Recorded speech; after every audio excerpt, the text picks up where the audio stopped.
চাই লবা এতিয়া আমি দেৰি নকৰি আৰম্ভ কৰিছো ভিডিওটো ফাৰ্স্ট কোৱেশ্চন আছে সোৱা কি আছে এটা পৰমাণুৰ ইলেক্ট্ৰনীয় বিন্যাস দিয়া আছে ঠিক আছে আমি উলিয়াব লাগে কোনটো মৌলৰ সৈতে ইয়াৰ ৰাসায়নিক মিল আছে হেতু উলিয়াব লাগে তো কেনেকৈ কৰিম এতিয়া আমি ফাৰ্স্ট সাম এনেকুৱা প্ৰশ্ন আহিলে সদায় এনেকুৱা প্ৰশ্ন আহিব পাৰে ঠিক আছে দা এটম হেজ ইলেক্ট্ৰনিক কনফিগাৰেশন 2.8.2 তাৰপিছত আমাক সুধিছে কোনটোৰ ৰাসায়নিক মিল আছে ইয়াৰ কাৰণে তোমালোকে মই আগো কৈছো 1 ৰ পৰা 20 লৈকে পিৰিয়ডিক টেবুলখন মনত ৰাখা গুটেবোৰ মনত ৰাখিলে বেছি ভাল কিন্তু পিৰিয়ডিক টেবুলখন এটলিষ্ট মুখৰ আগত থাকিব লাগে পঢ়া টেবুলৰ আগত পিৰিয়ডিক টেবুলখন লগাই থৈ দিবা পৰ্যায়বৃত্ত তালিকাখন পঢ়া টেবুলৰ আগত লগাই থোৱা আৰু সদায় চাই থাকা চাই তেতিয়া এলিমেন্ট বিলাক মনত থাকি যাবগে এতিয়া সো আমি গুটে কেটাৰে আমি জানিব লাগিব এটমিক নাম্বাৰ কিমান হয় এটা এলুমিনিয়ামৰ এটমিক নাম্বাৰ হ'ল 13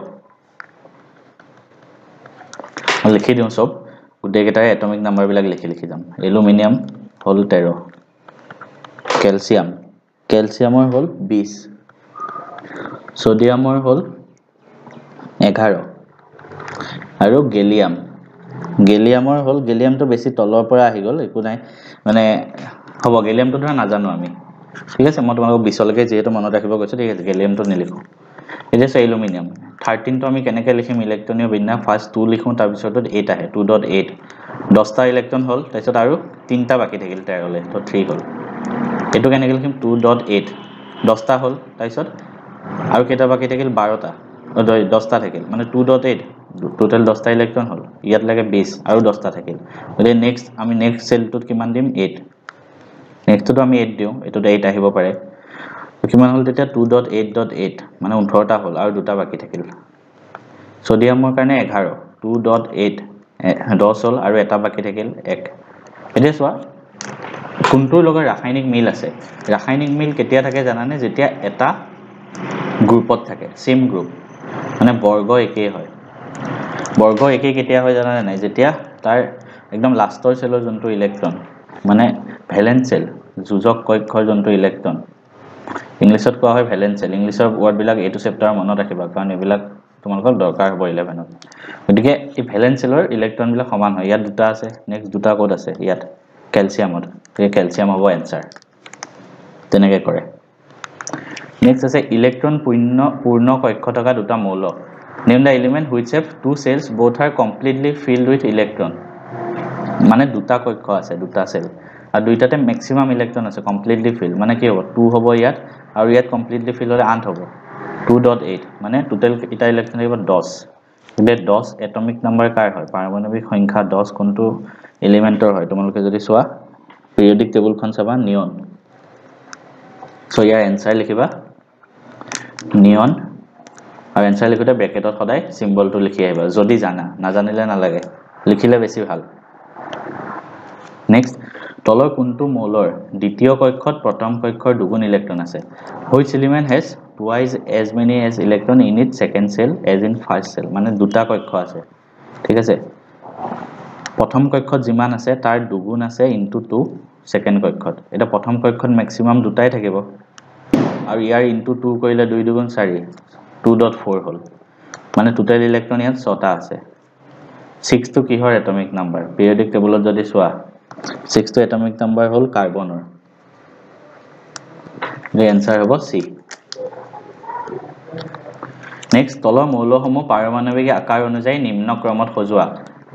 arrange the element in decreasing order of atomic size decreasing order মানে নিম্ন ক্ৰমত মানে সবতকে ডাঙৰটো আগত আহিব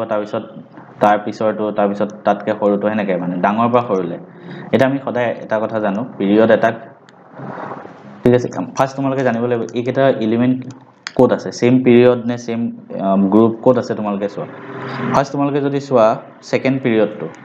দ্বিতীয় পৰ্যায়টো পিৰিয়ডিক টেবুলৰ দ্বিতীয় পৰ্যায়টো যদি চোৱা গুটেকেটা এলিমেন্ট তাতে আছে চোৱা বোৰন আছে বেৰিলিয়াম লিথিয়াম কাৰ্বন গুটেকেটা তাতে আছে ঠিক আছে সো তাৰ পিছত তোমালোকে কি কৰিবা आंसरটো এতিয়াও আমি লিখা নাই তাৰ পিছত তোমালোকে সিৰিয়ালি লিখি লোৱা মানে এই এলিমেন্ট কেটা পিৰিয়ড সিৰিয়ালি কেনেকৈ আছে তোমালোকে চোৱা ফাৰ্স্ট তোমালোকে যদি সেকেন্ড পিৰিয়ডটো নোটিস কৰা প্ৰথম লিথিয়াম আছে তাৰ পিছত বেৰিলিয়াম ঠিক আছে তাৰ পিছত বোৰন তাৰ পিছত কাৰ্বন তাৰ পিছত নাইট্ৰজেন এই পাঁচটাই আছে ইয়াতো এতিয়া আমি এটা কথা জানো যে পিৰিয়ড এটাক আমি যদি লেফটৰ পৰা ৰাইটলৈকে গৈ থাকো এটমিক সাইজ পাৰমাণৱিক ব্যাসাৰ্ধ সদায় কি হয় কমি যায় কিয় কমি যায় মই অলৰেডি তোমালোকক ক্লাছত পঢ়াই দিছো তাপা তোমালোকে চাই লবা আকৌ বাৰে বাৰে কৈ নাথাকো আৰু গতিকে কমি গৈ থাকে সো কমি গৈ মানে এটো সবতকে ডাঙৰ হ'ব তাৰপিছত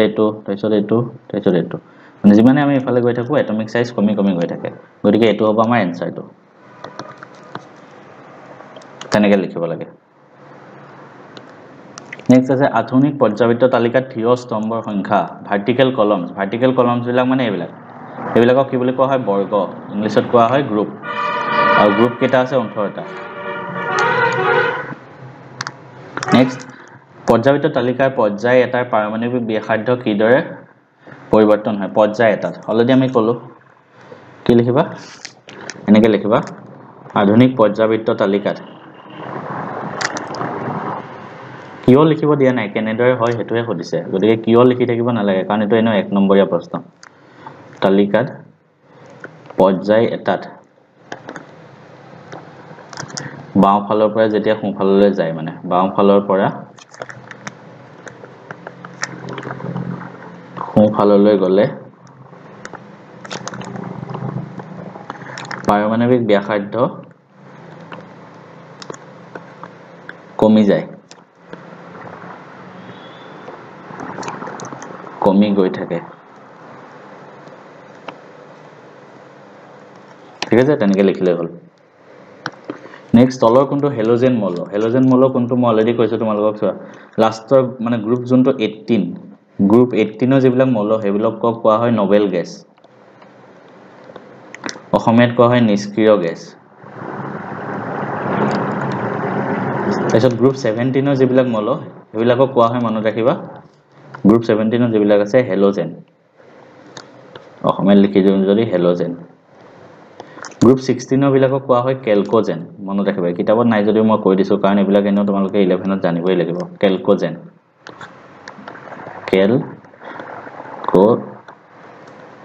ঠিক আছে তাৰপিছত যিবিলাক গ্ৰুপ 1 ৰ মৌল হয় হেবিলাকক কোৱা হয় এলকালি মেটেলছ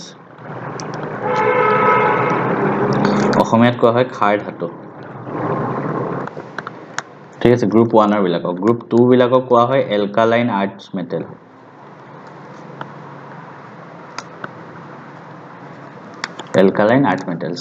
একেটা মানে গ্ৰুপ মনত ৰাখিবা এটা হেলোজেন মানে গ্ৰুপ 17 ত সোডিয়াম নাই হাইড্ৰোজেনো নাই ফ্লোৰিন টো গ্ৰুপ 17 ৰ হয় হেলোজেন এটো ফ্লোৰিন নেক্সট কোৱেশ্চনত যাও আধুনিক পৰ্যাবৃত্ত তালিকাত সম্ভ্ৰান্ত গেছবোৰক কোনটো বৰ্গত স্থান দিয়া হৈছে in which group Nobel gas R placed already মই লাষ্ট অকমান আগত কৈ আহিলো কোনটো গ্ৰুপ 18 বৰ্গ অসমীয়াত লিখিলে বৰ্গ 18 পৰ্যাবৃত্ত তালিকাৰ পৰ্যায় এটাত বাও ফালৰ পৰা সোঁ ফাললৈ গলে পাৰমাণৱিক ব্যাসাৰ্ধ অলপ আগত বাৰে আমি কৈ আছো বাও ফালৰ পৰা সোঁ ফাললৈ গলে পাৰমাণৱিক ব্যাসাৰ্ধ কমি গৈ থাকে ডবেৰেনাৰ ট্ৰায়াড কোনটো হ'ব তলৰ কোনটো ডবেৰেনাৰ ট্ৰায়াড হ'ব হেতু খুদিছে তোমালোকে ডবেৰেনাৰ ট্ৰায়াডটো যদি পঢ়িছা তোমালোকৰ মনত আছে হয়তো মই এটো এনসাৰ নিলিখাও কাৰণ মই অলৰেডি আমি ক্লাছত এটো ডিসকাস কৰি আছো এটো তোমালোকৰ কাৰণে হোমৱৰ্ক থাকিল ক্লাছটো পঢ়িলে নিজে জানি যাবা আধুনিক পৰ্যাবৃত্ত তালিকাৰ তৃতীয় পৰ্যায়ত থকা একমাত্ৰ ধাতু কল্পটোৰ নাম লিখা in modern periodic table write only the name of metalloid মানে ধাতু আৰু অধাতুৰ মাজত ৰাখি ধাতু নহয় অধাতু নহয় এটো কোৱা হয় ধাতু কল্প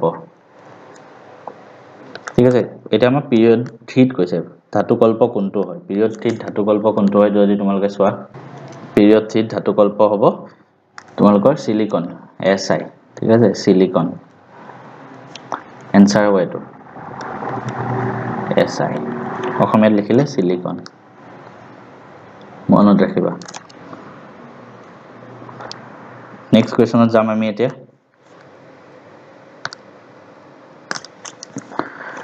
The element of which group in Mendelic periodic table does not form hydride Mendelic পৰ্যাবৃত্ত তালিকাৰ অনুসৰি কোনটো বৰ্গৰ মৌলই হাইড্ৰাইড গঠন নকৰে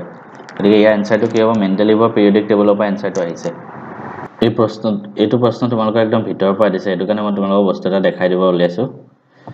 এটো যদি তোমালোকে চোৱা মেন্ডেলিভৰ পিৰিয়ডিক টেবলত হাইড্ৰাইড বিলাক চাইছিলে মেন্ডেলিভে তাৰপিছত তোমালোকে যদি মেন্ডেলিভৰ পিৰিয়ডিক টেবলখন কিতাপত চোৱা গুটেকেটাৰ হাইড্ৰাইড লিখা আছে RH ইয়াত RH2 RH3 এনেকৈ ডট গৈ আছে কিন্তু গ্ৰুপ নম্বৰ 8 ত মেণ্ডেলিভে লিখা নাছিলে হাইড্ৰাইডৰ কথা গতিকে আমি যদি পৰীক্ষাত কোৱেশ্চনটো আহে গতিকে এনসাৰ হ'ব গ্ৰুপ নম্বৰ 8 গতিকে আমি কি লিখিম গ্ৰুপ নম্বৰ 8 ঠিক আছে এতিয়া আমি গ্ৰুপ নম্বৰ 8 ৰ কথা লিখিম গ্ৰুপ 8 টো মেণ্ডেলিভে যেনেকৈ লিখিছিলে হেনেকৈ লিখিবা এনসাৰ হ'ব বৰ্গ 8 হেনেকৈ লিখিবা গ্ৰুপ 8 নেক্সট প্ৰশ্নটো চাও নিউলেন্সৰ অষ্টকত তলৰ কোনকেইটা মৌলৰ ধৰ্ম একেই হোৱা দেখা গৈছিল লিথিয়াম আৰু সোডিয়াম বেৰিলিয়াম আৰু বোৰন নান অফ দা এবভ বা এ আৰু বি দুইটা হয় এটা আমি নিউলেন্সৰ অষ্টকটো চাবা কি আছিল নিউলেন্সৰ অষ্টকটো যদি তুমি চোৱা ইয়াতে চবা লিথিয়াম আৰু সোডিয়াম আছে কিন্তু বেৰিলিয়াম আৰু বোৰনটো নহয় কিন্তু লিথিয়াম আৰু সোডিয়াম আছে লে আনসাৰ হ'ব আমাৰ লিথিয়াম আৰু সোডিয়াম হেতু কাৰণে পাঠৰ ভিতৰৰ পৰা এনেকুৱা প্ৰশ্ন আহিব আৰু তোমালোকে মনত ৰাখিব লাগিব বস্তুবিলাক তেতিয়াহে এমসিকিউ কৰিব পাৰি নেক্সট পৰ্যায়বৃত্ত তালিকাৰ দ্বিতীয় পৰ্যায়ত থকা ধাতুবোৰৰ নাম লিখা আকৌ পৰ্যায়বৃত্ত তালিকা চাব লাগিব পিৰিয়ডিক টেবুলখন হেতু কাৰণে তোমালোকে পঢ়া টেবুলৰ আগত থৈ দিবা পিৰিয়ডিক টেবুলখন গতিকে পিৰিয়ডিক টেবুলৰ ধাতু কেইটাৰ যদি আমি চাব লাগে কি হয় এটা হল লিথিয়াম Li এটা হল সোডিয়াম লিথিয়াম আৰু বেৰিলিয়াম দ্বিতীয় পৰ্যায়ে এই দুটা ধাতু নেক্সট আছে এটা পৰমাণুৰ ইলেক্ট্ৰনীয় বিন্যাস হল 2.8.7 N atom has electronic configuration 2.8.7 তলৰ কোনটোৰ লগত ৰাসায়নিক সাদৃশ্য থাকে সেম প্ৰশ্ন অথনিৰ নিচিনা কিন্তু এইটো প্ৰশ্ন আৰু সহজ কৰি দিছে কাৰণ ইয়াত পিছফালে মানে ব্ৰেকেটত এটমিক নাম্বাৰ লিখি দিছে এটো কৰা একেবাৰে সহজ নাইট্ৰজেন 7 আছে ইয়াৰ ইলেক্ট্ৰনীয় বিন্যাস 2.5 হ'ব ফ্লোৰিন আছে 9 2.8 10টা হল আৰু এটা লাগে নহয় 2.7 হ'ব এটো নটা এটো হ'ব 2.8.5 এটো হ'ব 2.8.8 ঠিক আছে এতিয়া 2.8.7 তো 7 লাষ্টত কোড আছে ফ্লোৰিনত আছে তে এনসাৰ এটো হ'ব মানে লাষ্টৰ ইলেক্ট্ৰন সমান হলে হ'ল আধুনিক পৰ্যাবৃত্ত সূত্ৰটো লিখা এটো আমি ক্লাছত বাৰে বাৰে লিখি আছিলো আকৌ মই লিখি নিদো আৰু আমাৰ ক্লাছত অলৰেডি ক্লাছ মানে চেপ্টাৰ 5 ত আমি পঢ়াই দিছো লিখাইও দিছো বা পৰীক্ষাত আহিলে এনেকৈ লিখি দিব আধুনিক পৰ্যাবৃত্ত সূত্ৰটোৰ মতে মৌলবোৰৰ ৰাসায়নিক সাদৃশ্য সিহঁতৰ পাৰমাণৱিক সংখ্যা অনুযায়ী সলনি হয় এনেকৈ লিখিলো আধুনিক পৰ্যাবৃত্ত সূত্ৰৰ মতে মৌলবোৰৰ ৰাসায়নিক ধৰ্মবোৰ সিহঁতৰ পাৰমাণৱিক সংখ্যা অনুযায়ী সলনি হয় নেক্সট আধুনিক পৰ্যাবৃত্ত তালিকাত পৰমাণুৰ আকাৰৰ পৰিৱৰ্তন হয় the atomic size of elements along a period in modern periodic table মানে এটা পিৰিয়ডত তুমি পৰ্যায়ত গৈ থাকিলে আকৌ সেম প্ৰশ্ন এটমিক সাইজ পৰ্যায়ত গৈ থাকিলে কি হয় কমি যায় বাওঁফালৰ পৰা সোঁফাললৈ গলে কমি যায় হেতুৱে বাওঁফালৰ পৰা সোঁফাললৈ গলে কমি যায় নেক্সট লিথিয়াম সোডিয়াম আৰু পটাছিয়ামে কেনেকৈ ডবৰেনাৰ ট্ৰায়েড গঠন কৰি দেখুৱা এটো আমি ক্লাছত লিখাই দিছো ঠিক আছে তাপা তোমালকে চাই লবা ক্ষাৰ ধাতুৰ সমূহৰ বহিৰ্তম খোলাত কেটা ইলেক্ট্ৰন থাকে the number of electron in valence shell of alkali metals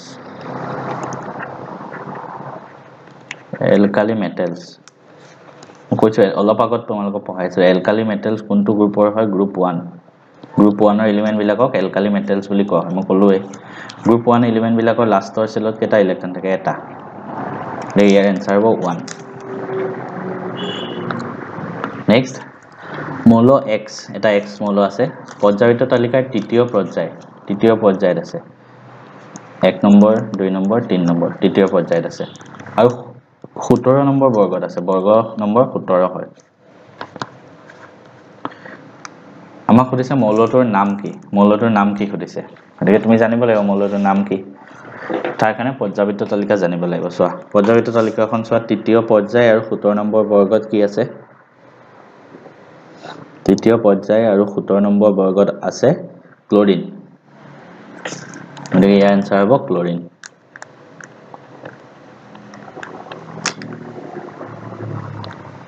তলৰ কোনটো ধাতুকল্প নহয় ধাতুকল্প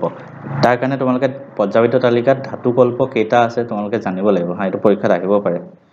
তো পৰ্যায়িত তালিকাত থকা ধাতুকল্প বা মেটেলয়েড কেইটা কি কি এটো মনত ৰাখি লোৱা পিছলৈ দৰকাৰ হ'ব ঠিক আছে এটা হল টেলুৰিয়াম টি এটা হল সিলিকন অলপ আগত কৈ আহিলো Si এটা হল বোরন এটা হল জার্মেনিয়াম Ge তাৰপিছত আৰু এটা হল এন্টিমনি Sp আৰু এটা হল এস্টাটাইন এই গুটেকেটা মনত ৰাখিলো ঠিক আছে এই আনসাৰ তোমালোকে নিজে কৰিব কোনটো নহয় এলুমিনিয়াম ধাতু হয় Which of the following does not পৰ্যায়িত তালিকা বৰ্গ এটা তললৈ যাওঁতে কোনটো বৃদ্ধি নহয় বৰ্গ এটাত তুমি যেতিয়া এটা বৰ্গ তললৈ আহি আছে কি বাঢ়ি যায় আমি যদি চাও তললৈ আহি থাকিলে কি হয় ইয়াৰ পাৰমাণবিক আকাৰটো ব্যাসাৰ্ধটো মানে বাঢ়ি গৈ থাকে কাৰণ এটা সেল বেছি এড হয় পাৰমাণবিক ব্যাসাৰ্ধ বাঢ়ি যায় পাৰমাণবিক ব্যাসাৰ্ধ বাঢ়ি যোৱাৰ লগে লগে কি হয় লাষ্টৰ ইলেক্ট্ৰনটো সহজে এৰি দিব পাৰে যাৰ ফলত ধাতৱীয় গুণ বাঢ়ি যায় অলৰেডি পঢ়াই দিছো যোজক ইলেক্ট্ৰন কিন্তু মই অলপ আগত কৈ আছো বৰ্গ এটাত থাকিলে যোজক ইলেক্ট্ৰন সেম থাকে লাষ্টৰ সেলৰ ইলেক্ট্ৰন সেম হয় সদায় গতিকে এটো নাবাঢ়ে কেতিয়া এটো সমান থাকে অপচন এটো হ'ব নেক্সট আধুনিক পৰ্যায়িত তালিকাৰ 17 নম্বৰ বৰ্গ আৰু 2 নম্বৰ পৰ্যায়ত থকা মৌলটোৰ নাম কি নিজে কৰিবা মেন্ডেলিভে একা বৰণ নাম দিয়া মৌলটো হল the element which was called একা বৰণ by Mendeleev তোমালোকে এটো পাঠৰ ভিতৰৰ প্ৰশ্ন হয় এটো মেন্ডেলিভে কোনটো মৌলক একা বৰণ নাম দিছিলে জানেনে স্কেন্ডিয়াম মনত ৰাখিবা Sc সিম্বল পৰ্যায়িত তালিকাৰ প্ৰথম বৰ্গৰ মৌলসমূহৰ যোজক ইলেক্ট্ৰন কিমান হ'ব অলপ আগত মই কৈছিলো প্ৰথম বৰ্গৰ মৌলবিলাকক কি বুলি কোৱা হয় এলকালি মেটেল ক্ষাৰ ধাতু আৰু ইয়াৰ যোজক ইলেক্ট্ৰন লাষ্ট সেলৰ এটা থাকে ইমানখিনি আছিল তোমালোকৰ পিৰিয়ডিক টেবল মানে চেপ্টাৰ নম্বৰ 5 যোনটো হয় তাৰ এমসিকিউ ডিসকাশন নেক্সট আমি চেপ্টাৰ 6 ৰ কাৰণে লৈ আহিম গুটেকেটা চেপ্টাৰ আৰু মেথছৰ কাৰণে অতি সোনকালে ষ্টাৰ্ট কৰিম চিন্তা কৰিব নালাগে সবেই কৈ আছিল গতিকে আজি ভিডিওটো ইমানেই